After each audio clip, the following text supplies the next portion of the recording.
अन्याय की गुंडागर्दी चल रही देश के अंदर।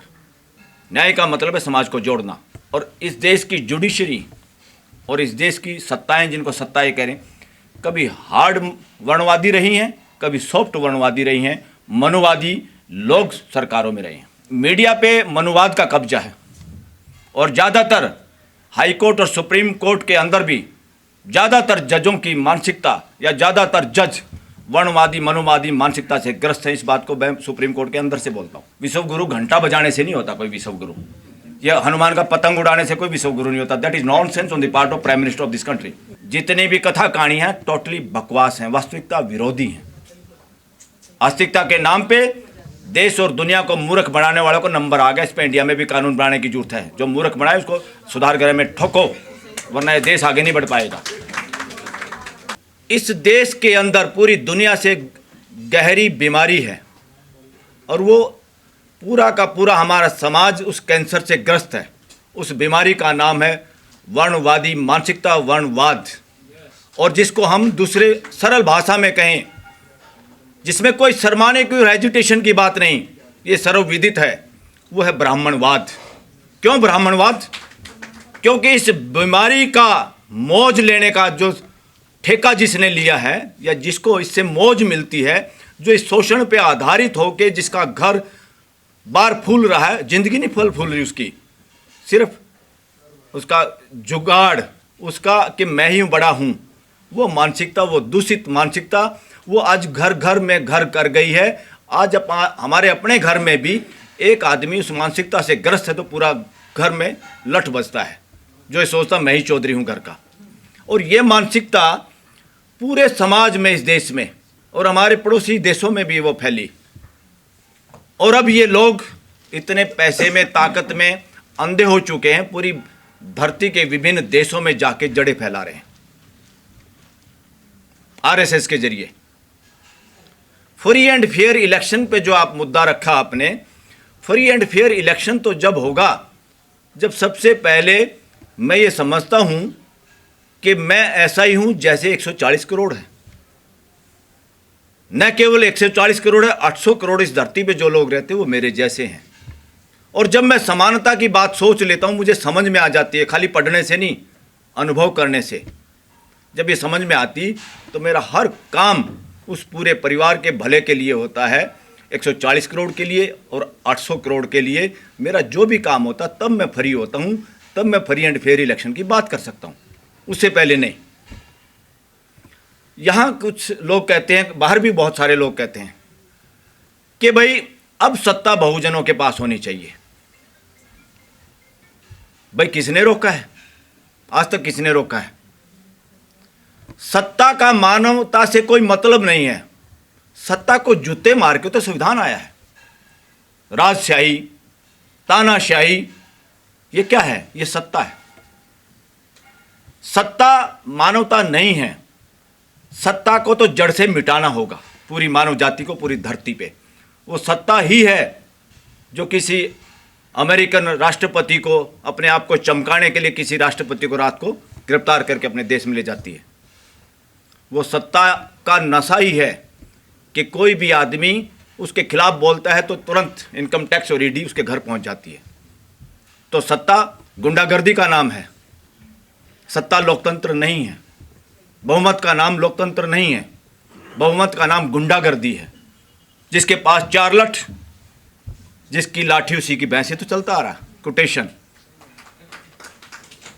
लोकतंत्र है पूरे घर की आवाज सुनना, पूरे देश की आवाज सुनना, सबकी आवाज सुनना, और उस आवाज में सबसे छोटे बच्चे की भी आवाज और बात सही है, नतमस्तक होकर उस बात को सर्वोपरि करना, उस बात को फूल चढ़ाना, उस आधार पे कानून बनाना, इसका नाम है लोकतंत्र। ये पार्लियामेंट में एक स्पीकर, एक सभापति नाम का कोई एक पद क्रिएट कर दिया, अगर उस पर हमने मदारी के जोकर बिठा दिए तो क्या होगा आपकी लोकसभा का, आपकी राज्यसभा का, आपकी विधानसभा का, जो आपने देखा है। 100 एमएलए एमपीओं को सस्पेंड कर दो और पीछे से चोरी चकारी से हाथ खड़े करवा के कानून पास कर लो। कहाँ होता है ये हाथ खड़े करके कानून पास? ये नॉनसेंस चल रही है देश के अंदर। पार्लियामेंटेरियन डेमोक्रेसी को समझ नहीं पाए। और यहाँ पर सरकार का पक्ष जो लोग लेते हैं, ये बात खुल के कहनी पड़ेगी। हमारे यहाँ पद हैं कानून, उसमें संविधान में, एक एडवोकेट जनरल, एक अटॉर्नी जनरल। उसका क्या काम है दोनों का? उनको कैबिनेट रैंक होता है। उनका काम है कानून की राय देना, संविधान सम्मत राय देना, सरकार को राय देना, न कि कोर्ट में आके बहस करना। ये गुंडागर्दी चल रही है इस देश के अंदर। कोर्ट में बहस करने वाले अलग वकील होंगे। वो अटॉर्नी जनरल, एडवोकेट जनरल का काम है ऑफिस में बैठ के चुपचाप सरकार को गुंडागर्दी ना करो, गलत काम मत करो, ये केस फाइल मत करो, ये जनता के खिलाफ है, ये काम है।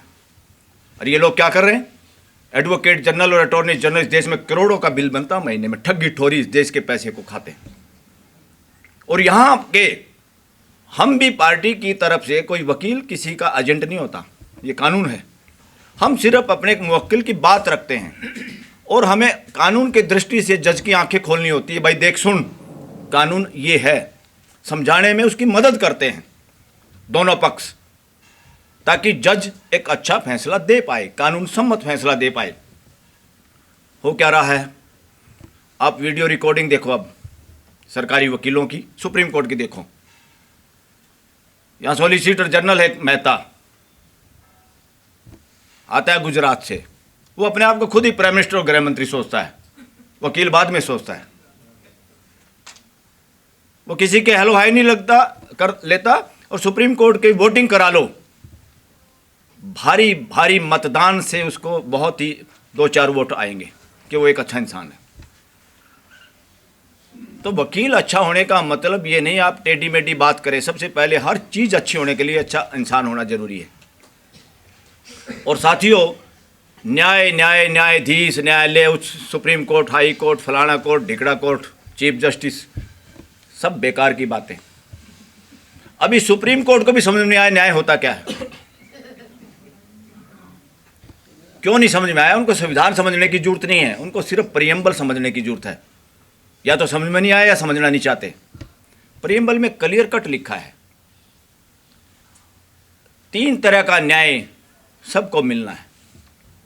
उस न्याय की का प्रमाण क्या है? भाई न्याय मिला है कि नहीं मिला? प्रमाण प्रीएम्बल में लिखा है, प्रमाण है फ्रेटर्निटी इन द कंट्री। घर में 2 भाइयों का झगड़ा है, 2 पड़ोसियों का झगड़ा है, 2 समाज का झगड़ा, 2 गांव का झगड़ा है, 2 देशों का झगड़ा है, 2 स्टेटों का झगड़ा है। अगर आपका न्याय उसी माहौल में उनके संबंध बरकरार नहीं रख सकता, तो आप फैसले कर रहे हैं न्याय के आसपास भी नहीं है, न्याय को आप समझे भी नहीं है। असली टारगेट ये है इस देश में न्याय का कि 2 भाई झगड़े में आए, एक को जिता दिया डिस्ट्रिक्ट कोर्ट ने, वो अपील में चलेगा, हाई कोर्ट ने दूसरे को जिता दिया। सुप्रीम कोर्ट में जब तक फैसला है दोनों ही मर गए। क्या है न्याय? क्या अन्याय की गुंडागर्दी चल रही देश के अंदर। न्याय का मतलब है समाज को जोड़ना अपनी इंटरप्रिटेशन से। पार्लियामेंट का कानून, विधानसभा का कानून, सुप्रीम कोर्ट का फैसला, आपका व्यापार, आपकी नौकरी, अगर समाज में हार्मोनी पैदा नहीं करती, आज का काम भी, आज अगर हम यहाँ बैठे हैं, हमारे यहाँ बैठना अगर सार्थक तभी है अगर हमारे बैठने से समाज में हार्मोनी और समझदारी बढ़ती है, तो हमारा यहाँ सार्थकता है, वरना हमारी भी बकवास है। हर काम को हम माप सकते हैं कि हम कितना योगदान कर रहे हैं और किस तरह की जिंदगी जी रहे हैं। साथियों, तथागत बुद्ध से बेहतर एनालिसिस कोई आदमी नहीं कर पाया आज तक कि मानव पैदा होकर मरते दम तक क्या चाहता है और कैसे एक अच्छी जिंदगी जी सकता है। उस रास्ते की रिसर्च जो बुद्धिज्म के जरिए उन्होंने मानव जाति को दी है। यूनेस्को भी आज मानता है कि सबसे ज़्यादा साइंटिफिक टेम्पर का कोई रिलीजन है तो वो बुद्धिज्म है। बुद्धिज्म रिलीजन नहीं है। दरअसल रिलीजन का मैं मतलब कुछ और समझता हूँ, जो मानव को हर संशय से रिलीज कर दे, मुक्त कर दे, उसका नाम है रिलीजन। जो मानव को कट्टर बना दे, बेवकूफ़ बनाए, उस धंधे से पैसा कोई चमकाए, कट्टरवादी बनाए, मूर्ख बनाए, वो रिलीजन नहीं, वो गुंडागर्दी है, वो आतंकवाद है जो इस देश में चल रहा है रिलीजन के नाम पे। हमारा कॉन्स्टिट्यूशन कहता है सबको साइंटिफिक टेम्पर का बनाना है अपने लोगों को, ताकि वो पर्सन पूछ सकें, किसी बात को आंख मिच के फॉलो ना करें। ये तो तथागत बुद्ध चाहते थे कि भाई मेरी बात भी मत मानो, पहले परखो, जांचो।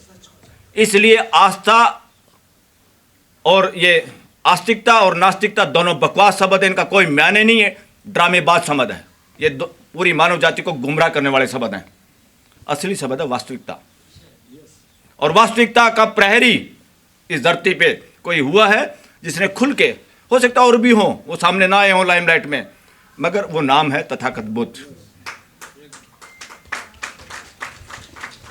और इस देश में मेजॉरिटी आज भी उसी विचार के लोग हैं, जो ढोंग से बचना चाहते हैं, जो ढोंग में विश्वास नहीं करते। मगर जो वर्णवाद है वो इस तरह का पाइथन है, इतनी कुंडली मार के लपेटा देता है समाज को। और इस देश की जुडिशरी और इस देश की सत्ताएं, जिनको सत्ताएं कह रहे हैं, कभी हार्ड वर्णवादी रही हैं, कभी सॉफ्ट वर्णवादी रही हैं, मनुवादी लोग सरकारों में रहे हैं। पूरे मीडिया पे मनुवाद का कब्जा है, और ज़्यादातर हाई कोर्ट और सुप्रीम कोर्ट के अंदर भी ज़्यादातर जजों की मानसिकता या ज़्यादातर जज वर्णवादी मनुवादी मानसिकता से ग्रस्त है। इस बात को मैं सुप्रीम कोर्ट के अंदर से बोलता हूँ। अगर नहीं हो तो कोई चैलेंज करे भाई। बहुत सारे अगर सुप्रीम कोर्ट के जजमेंट को हम रिसर्च करके चेक करें और ये देखें जज कौन था, क्लाइंट कौन थे और फैसला कैसे आया है, और उसी तरह के केस में अगर क्लाइंट चेंज था, जज चेंज था, तो फैसला कैसे आया है, ये कैसे होता है? कॉमन लॉ कंट्री में नहीं हो सकता। जहां एक समान न्याय लागू करना है, ये नहीं हो सकता। मगर ये गुंडागर्दी इस देश की सुप्रीम कोर्ट में सरेआम चली है। और आज कुछ लोग बोलने वाले हो गए, जो लोग पीड़ित समाज है, जो लोग सोचने वाले समाज है, वो यहां तक पहुंच गए गलियारे के अंदर। और मुझे इस बात का खुद फक्र है कि सोशल मीडिया के लोगों को इस बाउंड्री के अंदर घुसाने का थोड़ा सा प्रयास जिसने किया वो आपके सामने है, जो सोशल मीडिया को अंदर लेके गया। सोशल मीडिया का पहले जिस दिन आदमी आया, लड़का, वो डरता था सुप्रीम कोर्ट में जा कैसे सकता हूं। जब गेट पे मैंने कहा तुम किसी से मत पूछो, सीधे आ जाओ, बोले कैमरा मेरे पास है। मैंने कहा कैमरा है तो क्या दिक्कत है, डब्बे में है ना, आ जाओ। मगर क्या होता है, चोर के मन में मोर, और डरता आदमी। शक्ल पहचान लेते फिर पुलिस वाले भी है, कोई जैसे बिना टिकट वाले को भी पहचान लेते ना, टिकट चेकर, उसको पहचाना, उसे पूछा भाई ये क्या है, बोले सर मैं तो पत्रकार हूँ। कहाँ जा रहे हो? अंदर जा रहा हूँ। पास दिखाओ, कहाँ है तुम्हारा पत्रकार वाला? वो तो नहीं है मेरे पास। फ़ोन किया मेरे को, अरे मैंने क्या ये क्लाइंट है, अंदर आने दो इसको। कौन रोक रहे हो? तो अंदर आए। उस दिन के बाद 2 बार कोशिश हुई सुप्रीम कोर्ट के अंदर, सुप्रीम कोर्ट की अथॉरिटी द्वारा रोकने की। दोनों बार कहा कि चीफ जस्टिस का लेटर दिखाइए, और आज के बाद ये गुंडागर्दी करना बंद कर दीजिए, तो चिट्ठी दिखाइए। अगर आप चिट्ठी दिखाएंगे तो हम सुप्रीम कोर्ट के चीफ जस्टिस से भी पूछेंगे आप ये सर्कुलर जारी कैसे कर सकते हैं। तो बात ये नहीं है, Supreme Court is not supreme, citizens of this country are supreme, and right to expression is a supreme, not order of the Supreme Court. वो किसी बात की वजह से होता है। हम सुप्रीम कोर्ट का लिहाज जब तक रखते हैं जब तक सुप्रीम कोर्ट संविधान सम्मत काम करती रहती है। इस देश के लोग मालिक हैं। उसने 3 तरह के लोग खड़े कर दिए ताकि उसकी व्यवस्था, मानवीय व्यवस्था जो देश में है, पूरा हमारा 140 करोड़ का परिवार खुशहाल रहे, इकट्ठा रहे और खुशी खुशी से इस धरती से जाए, और दुनिया के लोग हमें यहाँ सीखने आए इतना भाईचारे से देश कैसे रह रहा है। उसका नाम है विश्व गुरु। विश्व गुरु घंटा बजाने से नहीं होता कोई विश्व गुरु, या हनुमान का पतंग उड़ाने से कोई विश्व गुरु नहीं होता। That is nonsense on the part of prime minister of this country. उसी तरह का फ्री एंड फेयर इलेक्शन अब तक हो जाता इस देश के अंदर अगर सुप्रीम कोर्ट चाहती तो। क्योंकि मैं लॉ का स्टूडेंट हूं, मैं बार बार उन लोगों की बात कम करना चाहता हूं जिसका मैं हिस्सा नहीं हूं। जहां मैं हिस्सेदारी करता हूं, जिसका मुझे ज़्यादा पता है। सबसे ज़्यादा जिम्मेदारी लोकतंत्र के अंदर, अगर लोगों के अनुरूप आपके जनप्रतिनिधि बात ना कर पाएँ, पार्लियामेंट के अंदर बदमाशी कर दें, मदारी तमाशा दिखा रहा है, बंदर कई बार रूठ जाए या काम ना करे, उसका धंधा खराब हो, या कोई ऐसा गलत काम करे, तो हम उसको 5 साल के बाद ही देख पाते हैं। क्योंकि पार्टियों ने गुलाम बना लिया। एक कानून बनाया कि लोग भाग ना जाएं। इनको बना तो लाए हम, अलग अलग जातियों के शकल चेहरों को ढूंढ के, ये भाग ना जाएं। उनको जुगाड़ बना लिया कि वो इधर उधर पार्टी नहीं बदल सकते। ये गुलामी है, मानसिक गुलामी है। और वहाँ पे विप जारी होता है। विप होता चाबुक, जो सांटा मारते हैं हम, झोटे को जो लाठी मारते हैं बग्गी में, उसका नाम है विप। ये भाषा यूज करते हैं पार्लियामेंट के अंदर। नॉनसेंस भाषा भी बदल नहीं पाए हैं। कह रहे भारतीय संस्कृति, ये विदेशी शब्द है। संस्कृति भारतीय करते हैं। और भारतीय संस्कृति क्या है कि भाई गणेश जी के वक़्त में होती थी वो सर्जरी। आपकी सारी किस्मत है आपके कर्मों का फल। और एक किताब में तो हद कर दी, जिसको मैं चैलेंज करता हूं। इस बात को मैं पहले भी एमडी यूनिवर्सिटी में बात कही थी। जब जब धर्म की हानि होती मैं आता हूं। ये जब रामायण महाभारत आती थी तो कुछ बुजुर्ग मेरे से पूछने लगे, बलराज जी ये क्या कह रहे बार बार। मैं संस्कृत का स्टूडेंट रहा हूं, टॉपर था क्लास में, आती थी, अब तो भूल गया काफ़ी। तो मैंने कहा दादा ये कह रहा है जब जब धर्म की हानि होती मैं आता हूं बचाने के लिए। बोले ऐसे तो हम बटेऊ ने भी पीटा जो नाश होने के बाद आता है। तो अस्तित्व में कोई सांड नहीं है। मैं क्लियर कह रहा हूं, जितने भी हैं जो सांड आधारित, जितनी फिलोसफी हैं सांड आधारित, जितनी भी कथा कहानी है, टोटली बकवास हैं, वास्तविकता विरोधी हैं।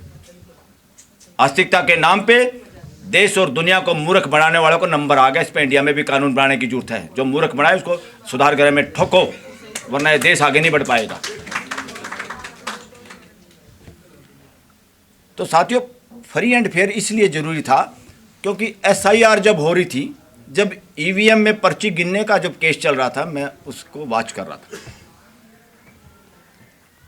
और सरेआम उस पर मैं बोल भी पाया था। मैंने बोला था, मैं कहा ऐसा हो रहा है जैसे खुद जज भी आर्गूमेंट कर रहे हैं सरकार की तरफ से।